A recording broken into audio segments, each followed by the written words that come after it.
Are you done? Okay.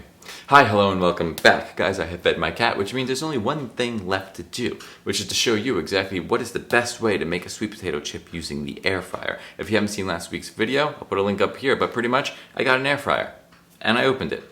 And I told you whether or not it was something you needed at home. But today, we're going to be making a sweet potato chip using that air fryer.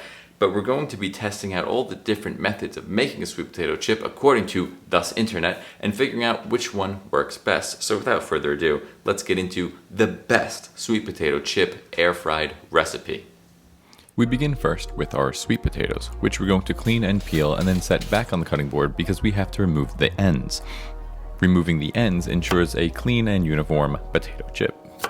In order to slice the potato chips into potato chips, we're going to be using a mandoline. Now, using our mandoline safety protocol, we're going to dress up our fingers and start slicing. After slicing, we are left with a raw sweet potato chip approximately 1/8 of an inch in thickness. Now what we're going to do is make sure that we remove any excess moisture from the potato by laying it out and then patting it dry. Now when it comes to cooking oil, there are two methods. We have the cooking spray method and the olive oil method, but which is best? We're going to find out. First, in order to use the cooking spray, we're going to spray, season, flip, and repeat. For the olive oil method, we're simply going to place our chips into a bowl, cover with about a teaspoon of olive oil, season and toss in order to coat all of the chips as evenly as possible. Before cooking, we're going to preheat our air fryer to 300 degrees Fahrenheit for 5 minutes.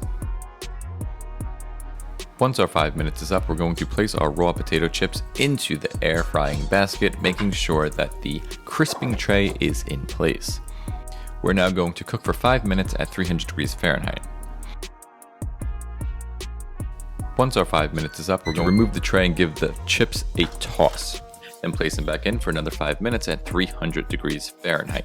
Repeat this process for approximately 15 minutes or until the chips are at your desired crispiness. One thing I did notice when using the air fryer is that the fan inside of the air fryer is very strong. In fact, it actually throws the chips around while cooking, which is a good thing and it's fine and it's normal. However, it did cause some of the chips to fall underneath the crisping tray, so make sure you fish those out when you're finished.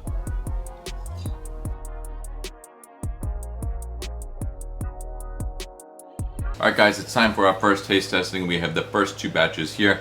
Both of these are unsoaked. Both of these are seasoned with just salt and pepper. This one is the spray, cooking spray oil, and this is the olive oil. So, let's see how we did. We'll start with the olive oil. Here's the problem. It's soft. It's not very chip-like. It's not what when you envision chips, you don't want this going on. Is it good? Yeah, it's good, but it's a little chewy. Some cook better than others because some got more olive oil than others, so it's really hard to coat the olive oil on the chip evenly and uniformly. So that's that. However, the spray chips, significantly better, all of which are nice and crispy. Super crispy. They hold their form. They've cooled for about 6 to 7 minutes, and they're great. Now the question is, how will the rest of these fare? Does it make sense to spend the extra time to soak the sweet potato chip before cooking, or does it not? Alright guys, I am pleased to announce the winner after a lot of trials and tribulations.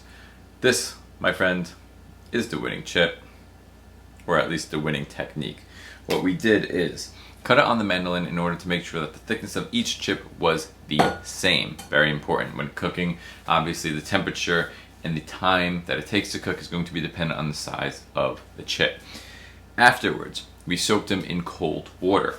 That actually allows to change the starches that get converted into sugars during the cooking process, thus for making the chip more crispy when you're finished. That is science. Second thing is the seasoning. Instead of doing salt and pepper, I used adobe, which is actually like a fish seasoning. That's a personal preference. You may not like that, but for me, that was the golden ticket. Couple of pro tips. What's going to help you along your sweet potato chip journey. Do not put an entire potato's worth of chips inside of the air fryer at once, because what happens is they end up getting stuck together and then the air can't circulate around each individual chip, and then you're not ending up with a delicious crispy chip like so. Instead, you'll end up with something kind of like this, which is soft and soggy and gross. Listen, it tastes good, but it's not a chip. It's not what you want. It's not what we're going for. It's not the goal. And so, I believe that completes our journey of the perfect sweet potato chip in the air fryer. Guys, as always, keep busy, stay healthy, be happy, and I will see you in the next one.